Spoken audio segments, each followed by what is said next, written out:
Damos inicio a nuestro Hoy Estudia de Radio Caspe, hablando con Ramón Jiménez, uno de los socios de la asesoría Jiménez Cortés aquí en Caspe. Con él vamos a hablar de pensiones y de diferentes herramientas de ahorro y temas de interés. Le damos ya la bienvenida. Ramón, hola, muy buenos días. Hola, muy buenos días, Eduardo. ¿Qué tal? Bueno, encantado de tenerte aquí y de poder hablar contigo hoy aquí en nuestra apertura en Radio Caspe. Lo mismo digo, Eduardo, la verdad que muy contentos de poder venir a aportar nuestro conocimiento y nuestro trabajo y ponerlo a disposición de la audiencia. Pues sí, lo decía yo hace un instante, ¿no? En esta introducción que hemos podido escuchar hace un momento, el tema de las pensiones es un tema muy candente y que está en boca de todos en los últimos tiempos y es el tema principal que nos reúne aquí contigo, ¿verdad? Sí, así es. El tema de las pensiones es una cuestión que de alguna manera nos afecta absolutamente a todos los ciudadanos. En todas las familias pues hay una persona pensionista, sea una persona mayor, sea una persona que tiene una pensión por una incapacidad o otro tipo de prestaciones como puede ser el desempleo o el nacimiento de un niño. Pues sí, vamos a ir hablando de estas pensiones, ¿no? Y en primer lugar, lo que quiero que nos cuentes es un poco cuáles son las características que podemos encontrar en el sistema actual de pensiones. Sí, bueno, lo primero tenemos que conocer que el sistema público de pensiones viene regulado a través de la Seguridad Social, que es un organismo que su función principal es proteger a los ciudadanos de determinadas necesidades, como te he comentado antes. A partir de ahí, el sistema público de pensiones es un sistema de reparto, ¿vale? Que significa que las cotizaciones de los trabajadores de hoy son las pensiones que están recibiendo nuestros pensionistas. Es decir, lo que cotizamos ahora la gente, digamos, joven, pues no es para nosotros, es para las personas que están jubiladas. Entonces, pues a partir de aquí surge toda la casuística y toda la problemática que al final, pues bueno, nos estamos encontrando y que desde hace 30 años, pues a través de la legislación se intenta regular cómo equilibrar esta balanza. Ahora hablaremos de las últimas reformas que hemos tenido con respecto a este tema de las pensiones, ¿no? Uh-huh. Pero quiero también que comentemos, tú lo comentabas también, ¿no? Lo que se cotiza ahora es para el futuro, por decirlo de alguna forma, y actualmente, ¿no? En 2022, en el tiempo que nos corre, nos encontramos con una situación principalmente marcada por el déficit. Sí, al final hay que conocer que además de este sistema de reparto, pues bueno, está basado en dos principios, que es el principio de solidaridad, un principio básico para una sociedad de bienestar, y un principio de contributividad, es decir, se intenta que al final el que más contribuye pues más pueda percibir y que el que por otras circunstancias no ha podido contribuir pues tenga algún tipo de prestación. A partir de ahí es un poco cuando se generan estos conflictos, por decirlo de alguna forma, estos déficits, y la causa principal, aquí sí que me gustaría detenerme porque creo que es lo que nos hace ver la problemática real del sistema. España es el segundo país más longevo del mundo, después de Japón, y esto es una grandísima noticia. Poder tener con nosotros a nuestros mayores cerca durante más años, ¿no? Pues es fantástico. Pero la consecuencia económica es que al final el sistema de pensiones tiene que pagar pensiones durante más años. A modo de foto, para que os hagáis la idea, cuando se instauró en Europa el sistema público de pensiones, la esperanza de vida eran 65 años, 66, y ahora estamos hablando de 84 años. Entonces, por eso ahí vienen un poco principalmente esos desajustes. Uh-huh. Otro de los motivos de este déficit es la tasa de natalidad. Todos podemos echar un vistazo a nuestro alrededor y preguntarnos cuántos hijos tenían nuestros padres, cuántos hijos tenían nuestros abuelos, y ahora cuántos hijos tenemos. Entonces, toda esa generación del baby boom, nacidos entre el 55 y el 65, que han sido familias de 3, 4, incluso 7 hijos, como ha pasado en casa de mis padres, pues bueno, ahora se están jubilando todos, mientras que las familias pues tenemos menos niños. Claro, se entiende muy fácil, ¿no? Tenemos muchos más mayores y muchos menos pequeños. Exacto. Entonces ese es el principal problema del déficit, que ahora daremos alguna cifra. Y además incorporamos que venimos de dos crisis importantes. La crisis de 2008, que fue una crisis financiera y que también afectó de lleno al sector de la construcción, en la que aumentó mucho el paro y, por tanto, las cotizaciones bajaron y el gasto continuaba subiendo, el gasto en pensiones.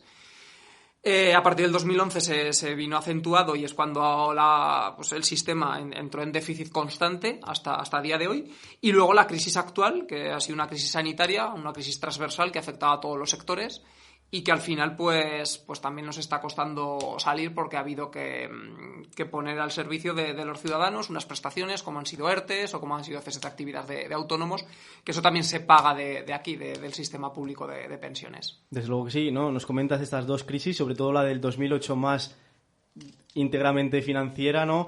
Y en unas crisis en las que se ha hablado mucho del término de la hucha de las pensiones. Yo quiero que hablemos de ello también, ¿no?, en el día de hoy aquí.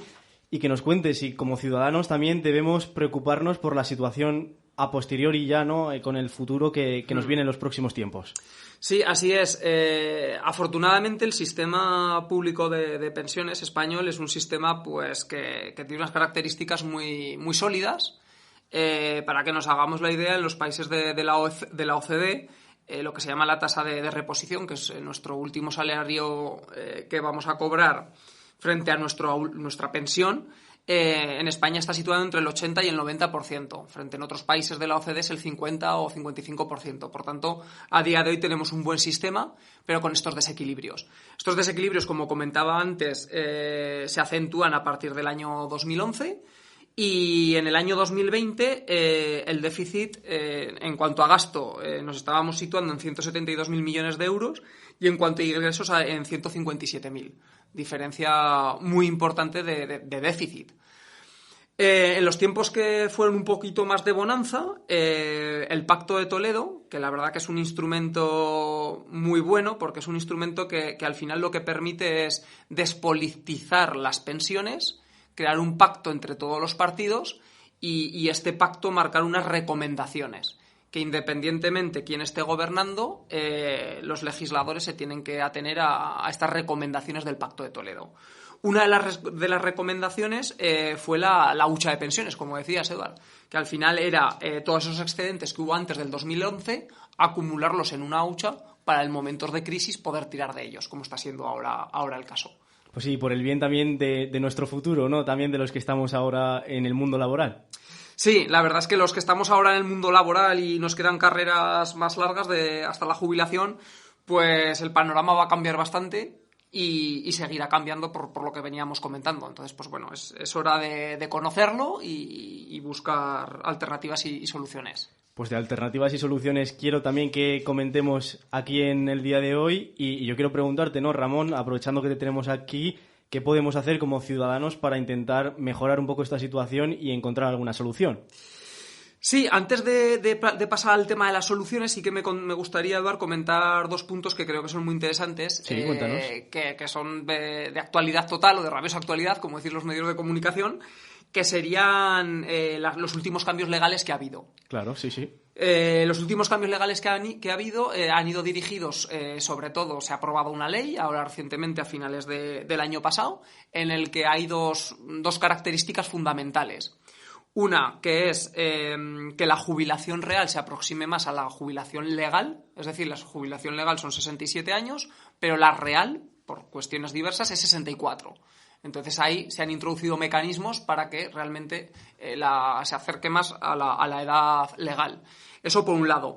Luego, por otro lado, se han revalorizado las pensiones en función al IPC. Cuestión que en el 2013 se modificó con el famoso 0,25 y ahora se ha regulado de otra manera con el IPC.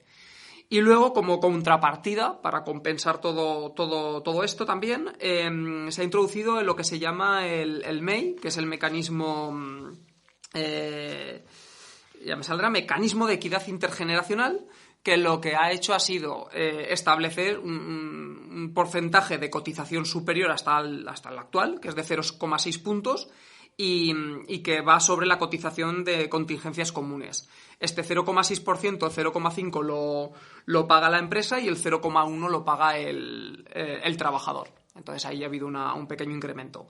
A partir de aquí se prevén otras nuevas medidas en referencia a pensiones, nuevas leyes que se van a ir publicando a lo largo de este año, porque no nos olvidemos que Europa nos tiene con la lupa puesta, porque ahora vienen unos fondos europeos, los fondos de regeneración, los cuales tenemos establecidos unos compromisos con Europa de determinadas leyes, como es la ley de la reforma laboral y, en este caso, la ley de pensiones, que todavía tiene que sufrir más cambios. O sea que vamos a tener pues eso, mucha actividad legislativa de aquí a final de año. Espero que nos la vayas contando poco a poco aquí también a nosotros en Radio Caspe, desde luego que sí. Y ahora sí, Ramón, si te parece, quiero que hablemos un poco de esas soluciones, ¿no? De eso que podemos hacer como ciudadanos para paliar un poquito toda esta situación, o qué herramientas de las que podemos disponer para poder hacerlo. Sí, al final el individuo también tiene que pensar un poquito en su situación. Cada persona somos un mundo, tenemos una situación diferente, pero sí que es verdad que hay una herramienta a nivel financiero que cada persona podemos trabajar y podemos orientarnos con ella, que es la planificación financiera.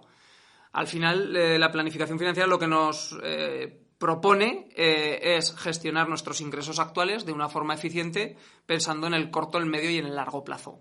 En lo que nos ocupa, que es el tema de las pensiones, pensando en el largo plazo, lo recomendable es realizar una serie de aportaciones o gestionar esos ingresos actuales hacia futuro, para que el día de mañana también podamos tener nosotros esa libertad financiera y poder complementar el sistema público, que, como estamos viendo con los últimos cambios legales, pues bueno, se va a retrasar la jubilación y cada vez las prestaciones pues irán ajustando. No sé, Ramón, si puedes contarnos un poquito vosotros desde aquí, desde la asesoría Jiménez Cortés, cómo hacéis también, ¿no?, para ayudar a vuestros clientes con este tipo de herramientas. Sí, al final nosotros como asesores financieros lo que intentamos hacer es un traje a medida para el cliente. Informarle, como hemos estado hablando hasta ahora, de cuál es la situación pública de los planes de pensiones, y a partir de ahí diseñar con ellos una planificación financiera, ver cuáles son sus ingresos, cuáles son sus gastos, hacer ese presupuesto a nivel familiar con la fórmula 40-30-20, que este último 20 sería lo que hay que destinar a ahorro, lo aconsejable. Y luego, a partir de ahí, pues ver si se tiene el niño, no se tiene el niño, cuántos años me quedan para la jubilación, y buscar los productos de ahorro adecuados. Nos gusta hacer siempre una comparativa que es muy gráfica. Si una persona se tiene que desplazar de Barcelona a Madrid, ¿en qué medio de transporte iría? Uh-huh. Pues bueno, depende del objetivo del viaje, ¿no? Si me gusta mucho, pues bueno, ir con la bicicleta y quiero hacerlo en este caso con la bicicleta, pues lógicamente me iré con la bicicleta. Pero si es por un viaje de trabajo, pues a lo mejor me iré con el coche para ir y venir en el día, o con el AVE. Pero si es para un viaje de una semana o de 15 días con la familia, pues a lo mejor me iré con coche también. Entonces aquí pasa lo mismo con el ahorro. ¿Para qué queremos ahorrar? ¿Cuál es el objetivo? Y a partir de ahí tenemos diferentes productos, como pueden ser planes de pensiones, como pueden ser PIAs, como pueden ser fondos de inversión, a los que ya le vamos dando la forma dependiendo de la situación personal. Pues sí, invitamos, ¿no?, también a nuestros vecinos, a nuestros oyentes, que se puedan acercar con vosotros, ¿no?, a la asesoría, que les podáis ayudar con esta un poco asesoría financiera, ¿no?, como comentamos en el día de hoy. Ya por terminar brevemente, Ramón, quiero que saquemos una conclusión de esta conversación que hemos tenido en el día de hoy, porque nos has dado mucha información. Sí, la conclusión sería, por centrarnos en la primera parte, conocer cómo está el sistema público y cuáles son las variables para que se esté llevando a cabo este déficit, y por un lado estas medidas, ¿no?, principalmente tema de envejecimiento, tasa de natalidad y demás. Tenemos que tomar conciencia de que nos va a tocar, pues bueno, las personas más jóvenes trabajar más años y posiblemente recibir unas prestaciones más ajustadas. Y por otro lado, pues cada persona conocer sus posibilidades en cuanto a planificación financiera, y es aquí donde también podemos aportar nuestra ayuda a todos nuestros clientes y personas. Pues sí, como he dicho, ¿no?, invitamos a ello a todos nuestros oyentes. Ramón, como he dicho al principio, ha sido un placer el poder hablar contigo, el que nos hayas traído toda esta información y que hayamos aprendido. Yo por lo menos lo he hecho. Te lo agradezco también que hayas trasladado toda esta información a nuestros vecinos, y como también comentaba antes, pues cuando haya novedades sobre estos asuntos financieros, ¿no?, en este caso sobre pensiones, pues espero tenerte aquí de nuevo y que podamos volver a charlar. Desde luego que sí, Edward. Un placer.